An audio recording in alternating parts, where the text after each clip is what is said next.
Well, hello guys. This is Kumar Devasis, and I am the director of King's English. And right now, I am going to have an interview session with one of my best student. She is Neha Kumari. She is sitting just beside me. और आज देखिए दोस्तों क्या है ना, आज ये आई हुई है, इनका ट्रेनिंग चल रहा है और हमारे संस्थान की सबसे अच्छी स्टूडेंट रह चुकी है। कहलगांव टॉपर है, इंग्लिश में 96 है, +2 में इंग्लिश में 96 है और आज ही आपको बताएगी। तो आज जो है आपको नेहा बताएगी कि कैसे जो है आपको तैयारी करना है और इसकी तैयारी कैसे हुई थी। मैं परिचय देना चाहूँगी। First of all I want to introduce myself Neha and I am posted in Indian Navy SSR. My batch is 01-2022. Now I am as a trainee. तो नेहा ये बताओ कि तुम यहाँ पहली बार कब आई थी और तुमको यहाँ के बारे में यानी किंग्स इंग्लिश के बारे में कैसे पता चला, इस इंस्टीट्यूट के बारे में तुम कैसे जानी? सर मुझे मेरे फ्रेंड्स ने बताया कि सर के पास मैं जाती हूँ। जब मैं यहाँ आई तो मैं सबसे पहले फ्रेंड्स आए, उसके बाद मैं आई यहाँ कहलगांव में। तो मेरी फ्रेंड्स यहाँ पहले से पढ़ती थी, फिर मुझे उनसे पता चला आपके बारे में। फिर मैंने सोचा कि एक बार मैं भी जाकर ट्राई करती हूँ। मेरी फ्रेंड्स जा रही थी, मुझे भी जाना चाहिए। मैं पहले सोची नहीं थी कि मैं पहले यहाँ पे आऊँगी और मैंने सोचा था यहाँ आने से पहले मैं इंग्लिश के लिए हर एक ट्यूशन का कोचिंग का मैं ट्राई करूँगी। उसके बाद जो मुझे अच्छा लगेगा मैं वो करूँ, वहाँ मैं ज्वाइन कर लूँगी। उसके बाद मैं सबसे पहले आपके पास आई। उसके बाद मैंने यहाँ का माहौल देखा और आपके पढ़ाने का एक टीचिंग स्टाइल देखा, मुझे यहाँ अच्छा लगा।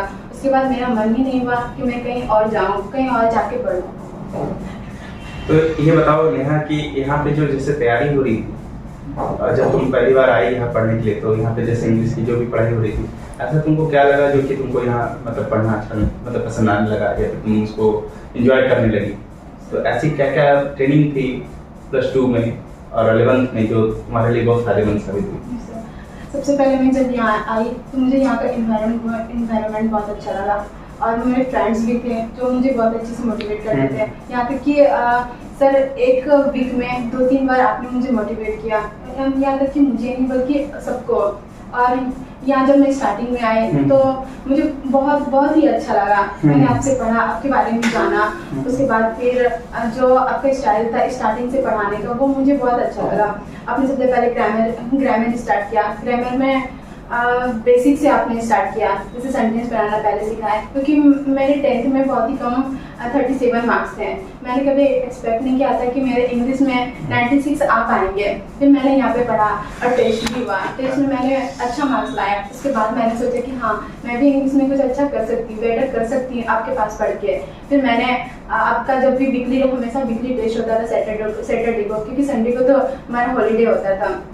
सैटरडे में जब भी टेस्ट हुआ तो शायद ही कोई ऐसा टाइम था, ऐसा एक भी बार का टेस्ट हुआ जिसमें कि मेरे से ज़्यादा किसी ने मार्क्स लाया हो। 1-2 बार ऐसा हुआ हो, बट हमेशा मेरा ज़्यादा मार्क्स होता था। तो मुझे बहुत ज़्यादा इंटरेस्ट होने लगा इंग्लिश में कि हाँ मैं भी अच्छा कर सकती हूँ। इसके बाद मैंने धीरे धीरे अपना इंग्लिश में इंटरेस्ट बहुत ज़्यादा देने लगी हर सब्जेक्ट से।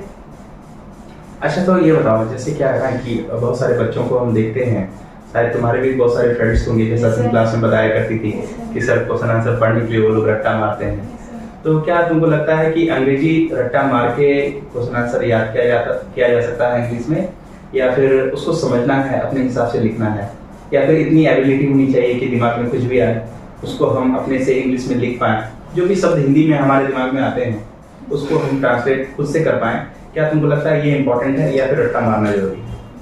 सबसे पहले तो रट्टा नहीं मारना चाहिए, क्योंकि किसी भी अगर हम 12th की बात करें, 12th तो हम पास कर सकते हैं रट्टा मार के, बट अगर हम जॉब की बात करें तो जॉब हम कभी नहीं ले सकते रट्टा मार के। और जहाँ तक कि आपका स्टाइल था पढ़ाने का तो मुझे बहुत अच्छा लगा।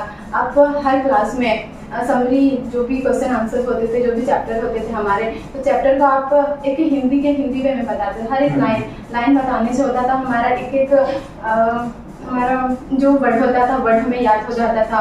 और फिर जो भी हम इंग्लिश का हिंदी जानते थे वो हिंदी हमें हमेशा याद रहता था एज ए स्टोरी। उसके बाद जो भी क्वेश्चंस होते थे मैं कभी उसको याद नहीं करती थी, जैसे इंग्लिश में रट लेना।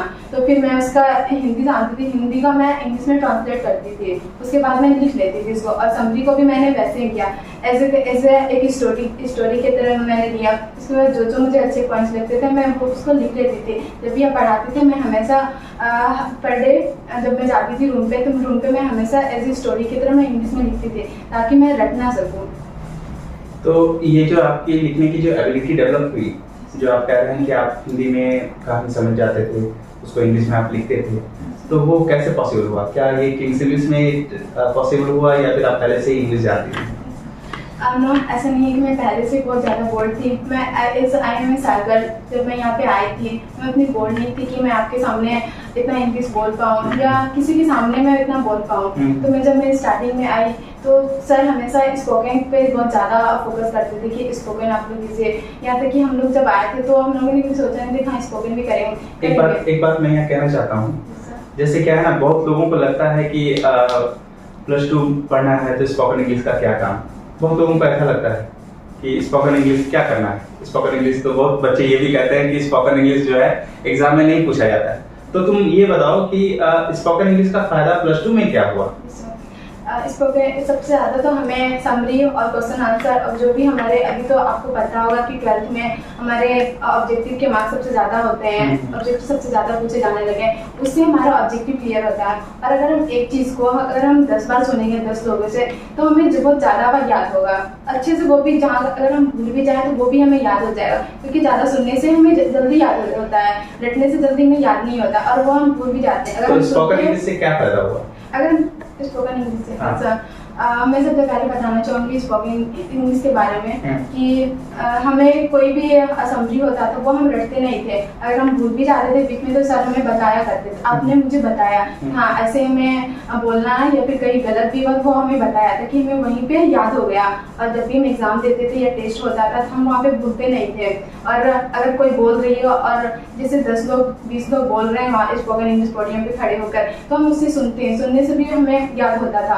और जो भी हमारे डेट होता था बर्थ का या फिर डेथ का, जो भी होता था वो हमें बहुत इजी में याद हो जाता था, क्योंकि बर्थ जो डेट होते हैं वो हमें वो उसको हम रट नहीं सकते, क्योंकि एक राइटर नहीं होते हैं, बहुत सारे ऑथर होते थे।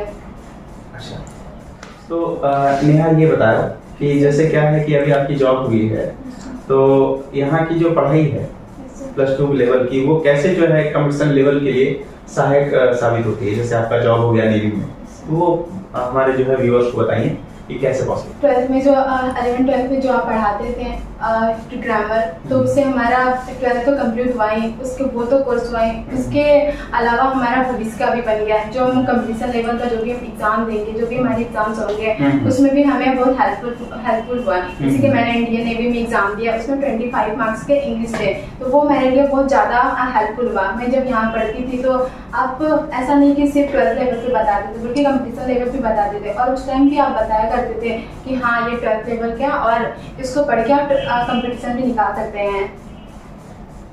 एक आखिरी सवाल मेरा ये है कि ऐसे आपके बहुत सारे भाई बहन हैं जो अभी पढ़ाई कर रहे हैं, +2 में है, तो उन लोगों के लिए क्या मैसेज होना चाहिए? उन लोगों को आप अपने अनुभव के द्वारा बताइए कि आखिर उन लोगों को तैयारी कैसे करना चाहिए। हालांकि मैं तो उसको हमेशा सभी लोगों को मोटिवेट करता हूँ, गाइड करता हूँ, तो आप भी एक बार उनको मैसेज दीजिए कि क्या करना चाहिए।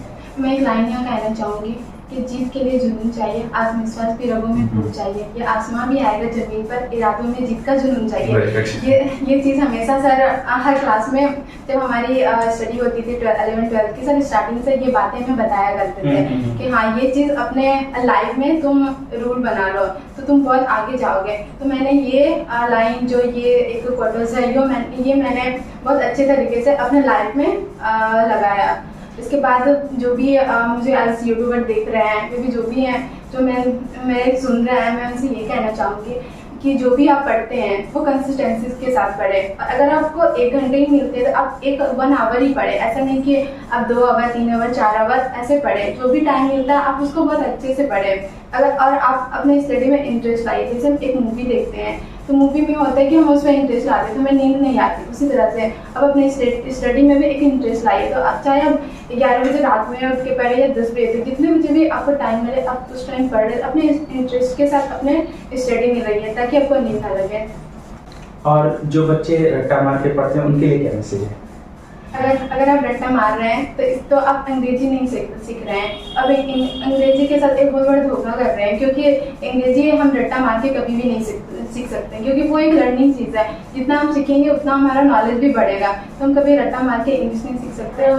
जो लोग रट्टा मार रहे हैं उनके लिए क्या मैसेज है? अगर आप रट्टा मार रहे हैं तो आप समझ लीजिए कि आपकी अंग्रेजी सही नहीं चल रही है। और रट्टा मारना इंग्लिश में हमें कभी हमें सिखाया नहीं कि हम कभी रट्टा मार रहे हैं। रट्टा मारने से रट्टा मारने से कोई फायदा भी नहीं है। हम उस तरीके से हम 12th ओनली पास कर सकते हैं या मे भी ना भी करें, बट जॉब के लिए ये ठीक नहीं है। This is not a proper way for रट्टा मारना। ये I want to give a last message for you guys कि अगर आप रट्टा मारते हैं तो आप इंग्लिश के साथ बहुत धोखा कर रहे हैं। और अगर कोई सर या टीचर जो भी आपको बता रहे हैं रट्टा मारने के लिए, तो वो आपके साथ बहुत बड़ा धोखा कर रहे हैं, यानी कि आप अपना समय बर्बाद कर रहे हैं। जैसे कि सर हमेशा आपने हमें बताया कि जब आप बिहार के बाहर जाओगे तो आपको पता चलेगा कि इंग्लिश कितना हमारे लिए इम्पोर्टेंट है। English how much English is important for us and our life. तो हमें जब मैं बाहर गई एज ए एक्सपीरियंस गर्ल मैं बताना चाहती हूँ, जब मैं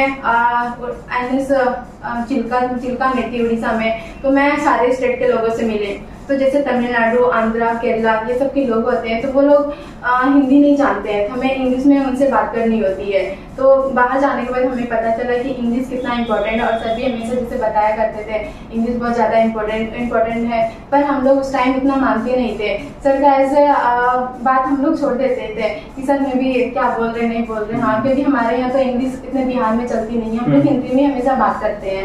तो जब मैं बाहर गई तो हमें पता चला, फिर हमें पता चला कि हाँ सर आप हमेशा सही बोलते थे कि हाँ English is a very important for अस।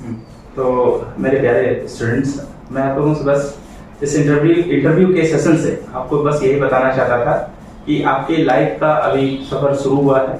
आपका सफर कैसा होना चाहिए और आपको कैसे लाइफ में फाइट करना है अपने जॉब के लिए। +2 में कैसे आपको तैयारी करनी है, 11th में कैसे आपको तैयारी करनी है। उसके बाद अगर आपकी नौकरी हो गई तो बिलीव मी, आपसे बड़ा धनी और सुखी व्यक्ति कोई नहीं है। आप उस पर फोकस करिए। मेरा ख्याल है इस इंटरव्यू से आपको बहुत कुछ सीखने को मिला। Thank you for watching.